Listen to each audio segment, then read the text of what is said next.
السلام علیکم ورحمۃ اللہ وبرکاتہ۔ الحمدللہ رب العالمین والصلاة والسلام علی رسولہ الکریم، اما بعد۔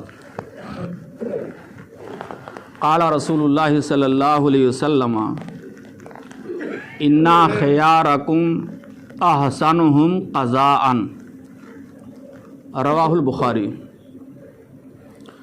قابل احترام علماء کرام، بزرگوں، جملہ مسلیان حضرات،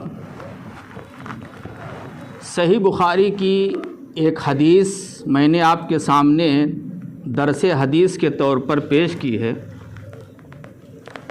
صحیح بخاری کی حدیث نمبر ہے 2305۔ آج کے درس کا عنوان ہے قرض کی ادائیگی میں تاخیر مت کیجیے۔ قرض کی ادائیگی میں تاخیر مت کیجیے۔ میرے بھائیو دوستو، قرض آپ جانتے ہیں، کسی سے ادھار رقم لینا یا کسی کو ادھار عاریتاً رقم دینا، یہ قرض کہلاتا ہے۔ آدمی بیمار ہوتا ہے یا کوئی کاروبار کرنا چاہتا ہے یا کسی پریشانی سے دوچار ہے تو اپنے بھائی، دوست، احباب، رشتہ دار، پڑوسی سے قرض لیتا ہے، پیسہ رقم لیتا ہے ادھار کے طور پر۔ کبھی ٹائم فکس ہوتا ہے، کبھی ٹائم فکس نہیں ہوتا ہے۔ تو اسلام کا حکم یہ ہے کہ اگر کوئی آپ سے قرض مانگے اور وہ مسلمان بھائی پریشان ہے، بیماری سے دوچار ہے، کسی اور پریشانی میں دوچار ہے، اور آپ کے پاس اللہ نے آپ کو عطا کی ہے رقم، مال و دولت سے نوازا ہے، تو آپ اپنے بھائی کو قرض دیجیے اگر وہ مانگ رہا ہے۔ قرض دینا یہ بہت اچھی چیز ہے۔ حدیث میں آتا ہے واللہ فی عون العبد ما کان العبد فی عون اخیہ، اللہ تعالیٰ اس بندے کی مدد میں لگا رہتا ہے جب تک بندہ اپنے بھائی کی مدد میں لگا رہتا ہے۔ اور حدیث میں یہ بھی آیا ہے من نفس عن مسلم کربہ، جو کسی مسلمان بھائی کی پریشانی کو دور کر دے گا، اللہ تعالیٰ قیامت کی ہولناکیوں میں سے کسی ہولناکی و پریشانی کو دور کر دے گا۔ یہ شریعت کا حکم ہے۔ قرآن مجید میں سورہ بقرہ آیت نمبر 280 میں اللہ کا ارشاد ہے کہ اگر آپ نے کسی کو قرض دیا ہے، وقت پر نہیں دے پا رہا ہے، حالات اچھے نہیں ہیں، حالات خراب ہو گئے ہیں، کاروبار ڈاؤن ہو گیا ہے، اس نے قرض لیا تھا اس امید کے ساتھ کہ میں 1 مہینے میں دے دوں گا، لیکن حالات اچھے نہیں ہیں، تنگ دست ہو گیا، پریشان ہے، تو قرض دینے والے کے لیے حکم یہ ہے کہ ذرا آسانی پیدا کرو، مزید اس کو مہلت دے دو تاکہ وہ قرض ادا کر لے۔ اور آگے فرمایا کہ اگر معاف کر دو، نہ لو، آدمی پریشان ہے، آپ حالات دیکھ رہے ہیں، تنگ دست ہو گیا، اگر معاف کر دو تو یہ آپ کے حق میں صدقہ ہوگا اور یہ زیادہ بہتر ہے، یہ زیادہ بہتر ہے۔ آپ اگر کسی سے قرض لیتے ہیں تو آپ جتنی رقم لیے ہیں اس سے زیادہ بھی اگر دینا چاہیں تو دے سکتے ہیں، لیکن قرض دینے والا اگر زیادہ مانگتا ہے، دیا تھا 10,000 مانگ رہا ہے 11,000 یا 1 روپیہ زائد مانگ رہا ہے، اگر لے رہا ہے تو یہی سود ہے۔ لیکن اگر قرض لینے والا واپس جب کر رہا ہے رقم کو تو زیادہ کر کے دے رہا ہے، بہتر حالت میں دے رہا ہے، تو اچھی بات ہے، لیکن کم سے کم اتنی رقم تو واپس کرنی چاہیے۔ صحیح بخاری میں حدیث ہے، حضرت جابر رضی اللہ عنہ فرماتے ہیں کہ میرا قرض اللہ کے رسول صلی اللہ علیہ وسلم کے پاس تھا، اللہ کے رسول کے اوپر میرا قرض تھا، میں آیا مانگنے کے لیے تو آپ نے قرض کی ادائیگی کی اور مزید دیا مجھے، یعنی جو رقم میری تھی اس سے زیادہ دیا۔ اور ایک آدمی کا قرض جو ہے، ایک قسم کا اونٹ اللہ کے رسول کے اوپر تھا، وہ آدمی مانگنے کے لیے نبی کریم صلی اللہ علیہ وسلم کے پاس آیا کہ میرا قرض دیجئے، آپ کے پاس نہیں تھا. آپ نے صحابہ کرام سے کہا کہ قرض ادا کر دیجئے میری طرف سے. صحابہ کرام نے بہت تلاش کیا لیکن اس قسم کا اونٹ نہیں مل سکا. صحابہ کرام نے کہا کہ اللہ رسول اس سے بہتر اونٹ مل رہا ہے. کہا اس سے بہتر دے دو. تو جس نے قرض دیا تھا اس نے پیارے نبی کا شکریہ ادا کیا اور کہا کہ آپ کا میں شکریہ ادا کرتا ہوں کہ آپ نے بہت اچھی طرح سے قرض ادا کر دیا ہے, اللہ تعالیٰ آپ کو بھی بہتر بدلہ دے. اس موقع پر اللہ کے رسول نے یہ حدیث فرمائی تھی جو میں نے آپ کے سامنے پیش کی ہے. حدیث کا ٹکڑا کیا ہے؟ اِنَّا أَحْسَنَكُمْ اِنَّا خَيَارَكُمْ أَحْسَنُكُمْ قَضَاءً. تم میں سب سے بہتر اچھا انسان, اچھا مسلمان وہ ہے جو قرض کی ادائیگی میں اچھا ہو. قرض کی ادائیگی میں اچھا ہو, یہ اللہ کے رسول نے فرمایا. یعنی قرض لینا بری چیز نہیں ہے, حتی الامکان بچنا چاہیے جہاں تک ہو سکے, لیکن قرض کی ادائیگی اچھے انداز سے کر دو, وقت پر کر دو, ٹال مٹول نہ کرو. تم میں سب سے بہتر انسان وہ ہے جو قرض ادا کرنے میں اچھا ہو. صحیح بخاری کی حدیث ہے, حدیث نمبر ہے 2397. پیارے نبی صلی اللہ علیہ وسلم اکثر یہ دعا پڑھا کرتے تھے اور ہم اور آپ بھی پڑھتے ہیں. کون سی دعا؟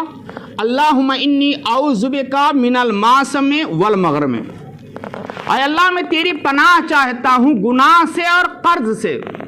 اللہ کے رسول قرض اور گناہ سے پناہ مانگتے تھے. صحابہ کرام نے عرض کیا کہ اللہ رسول آپ کثرت سے قرض سے پناہ مانگتے ہیں, آخر وجہ کیا ہے؟ آپ نے وجہ بتلائی. کہا کہ جب کوئی آدمی کسی سے قرض لیتا ہے تو جھوٹ کا سہارا لیتا ہے, وقت پہ نہیں دے پاتا ہے تو طرح طرح سے جھوٹ بولتا ہے اور وعدہ کر کے وعدہ خلافی کرتا ہے. اس لیے قرض سے میں پناہ مانگتا ہوں, اور امت کو بھی تلقین کیا ہے کہ حتی الامکان قرض سے دور رہو. اللہم انی اعوذ بک من المعصم والمغرم. یہ تو رہا قرض کے تعلق سے. اگر کوئی قرض دینے والا سہولت دیتا ہے, نرمی دیتا ہے جس کو قرض دیا ہے, اور سختی نہیں برتتا ہے, تو حدیث میں آتا ہے کہ اگر کوئی قرض لینے والے کے متعلق نرمی برتتا ہے, مزید مہلت دیتا ہے, تو قیامت کے دن اللہ تعالیٰ اس کو اپنے عرش کے سائے میں جگہ دے گا. یہ مسند احمد کی صحیح روایت ہے. قرض کے تعلق سے آج ہمارے سماج کا کیا حال ہے؟ لوگ قرض لے لیتے ہیں اور ہضم کر جاتے ہیں, دینے کا تصور ہی نہیں رکھتے ہیں. 1 لاکھ 30 ہزار 2 4 لاکھ اپنے سر پہ اوپر لاد لیتے ہیں, اور دینے کی طاقت ہے, پیسے ہیں, سب کچھ ہے, پراپرٹی ہے, لیکن طرح طرح کے بہانے بنا کر کے قرض کی ادائیگی میں ٹال مٹول کرتے ہیں اور دنیا سے اسی حالت میں چلے جاتے ہیں, اس حالت میں چلے جاتے ہیں کہ ان کے اوپر قرض کا بوجھ ہوتا ہے. یہ بہت افسوس کی بات ہے میرے بھائیوں, یہ ہر جگہ مسلمانوں کا حال ہے. اور حدیث میں آتا ہے, صحیح بخاری کی حدیث ہے, حدیث کے الفاظ سن لیجئے کہ نفس المومن معلقۃ بدینہ حتی یقضی. مومن کا جب انتقال ہوتا ہے تو اس کی روح معلق ہوتی ہے, آسمان کے اوپر نہیں جاتی ہے. مسلمان کی روح جب پرواز ہوتی ہے, کتنا بھی اللہ والا ہو, بہت تہجد گزار ہے, 5 وقتہ نمازی ہے, اگر مومن کی روح پرواز ہوتی ہے تو اس کی روح آسمان کے اوپر نہیں جاتی ہے. اس کے قرض کی وجہ سے, اگر وہ قرض دار ہے, قرض ادائیگی نہیں کیا ہے, دنیا سے جا رہا ہے, تو اس کی روح آسمان کے اوپر نہیں جائے گی. حتی یقضی, یہاں تک کہ قرض کی ادائیگی کر دی جائے. اس لیے لوگوں کو, ہم کو اور آپ کو قرض کے تعلق سے ہوشیار رہنے کی ضرورت ہے. کس وقت موت آ جائے, کس گھڑی آ جائے, کسی کو پتہ نہیں ہے. اس لیے اپنی خاص ڈائری میں قرض کا معاملہ, لین دین کا معاملہ لکھ کر کے رکھنا چاہیے, اور اپنی وائف کو, اپنے بچوں کو بتلا دینا چاہیے کہ ان کا قرض ہے اور میرا قرض فلاں کے ذمہ ہے, فلاں کا قرض میرے ذمہ ہے. اگر زندگی نہیں رہی تو قرض کی ادائیگی ہونی چاہیے. اور اگر کسی کا انتقال ہو گیا, قرض اس کے اوپر ہے, تو اولاد کی ذمہ داری ہے کہ اپنے والدین کو، رشتہ دار کو اگر سکون پہنچانا چاہتے ہیں روح کو، تو جتنا جلد ہو سکے قرض کی ادائیگی کی کوشش کرنی چاہیے۔ اگر حالات اچھے نہیں ہیں، گھر والے نہیں ادا کر سکتے ہیں، تو کوئی دوسرا ادا کر سکتا، کوئی بھی مسلمان کسی کا بھی قرض ادا کر سکتا ہے۔ قرض کی ادائیگی کے تعلق سے ہمارے سماج میں بہت سستی پائی جاتی ہے۔ اس تعلق سے میں صحیح مسلم کی حدیث پیش کر دینا چاہتا ہوں تاکہ آپ ہوش کے ناخن لیں اور اپنی زندگی میں تبدیلی لائیں۔ جا کر کے گھروں میں تنہائی میں سوچیں کس کا ہم نے قرض لیا ہے، لکھا پڑھی کر لیا کرو میرے بھائیو۔ یہ دماغ ہمیشہ کام نہیں کرے گا۔ کتنے لوگ ہیں ٹھنڈی میں دماغ نہیں کام کرتا، بھول جاتے ہیں۔ جو بھی لین دین کیجئے لکھ لیا کیجئے، بلکہ میں تو کہتا ہوں کہ جیب میں ایک چھوٹی سی ڈائری رکھا کیجئے، روزانہ روزنامچہ، آپ اس میں کس کو دے رہے ہیں کس کو لے رہے ہیں اس کو لکھ لیا کرو تاکہ معاملہ بالکل صاف رہے۔ صحیح مسلم کی حدیث ہے، اللہ کے رسول صلی اللہ علیہ وسلم نے ارشاد فرمایا یغفر للشہید، ایک شہید آدمی اللہ کے راستے میں جہاد کرتے ہوئے شہید ہو رہا، اس کا رتبہ بڑا اونچا ہے، لیکن اللہ کے رسول نے ارشاد فرمایا یغفر للشہید کل ذنب الا الدین، شہید کے ہر گناہ کو معاف کر دیا جاتا ہے لیکن قرض کو معاف نہیں کیا جاتا ہے۔ قرض کا معاملہ حقوق العباد سے ہے میرے بھائیوں، حقوق العباد سے ہے۔ اور حدیث میں آتا ہے کہ اگر سینگ دار جانور نے بغیر سینگ والے جانور کو سینگ سے مارا ہے تو اس کا بھی حساب چکایا جائے گا میدان محشر میں۔ اس لیے آپ اور ہم ہوش میں رہیں اور یہ تصور رکھے ذہن میں کہ اللہ دیکھ رہا ہے، مرنا ہے اور میدان محشر میں حاضری دینی ہے، اور اللہ کے سامنے ہمیں حقوق العباد کے تعلق سے ہم سے سوال ہوگا، اور ہماری نیکیاں اگر چلی گئیں تو سب سے بڑے مفلس آخرت کے ہم اور آپ ہوں گے۔ اور کثرت سے یہ دعا پڑھتے رہی، اللہم انی اعوذ بک من المعصم والمغرم۔ اللہ رب العالمین سے دعا ہے کہ اللہ تعالی ہم لوگوں کو اپنے معاملات صحیح رکھنے کی توفیق عطا فرمائے۔ اللہ رب العالمین اگر ہم نے کسی کا قرض لیا ہے تو ہمیں قرض کی ادائیگی کی حتی الامکان کوشش کرنی چاہیے، جو بھی صورت ہو سکتی ہو، اور اس کے لیے دعائیں کرنی چاہیے، اللہ اس کی توفیق دے۔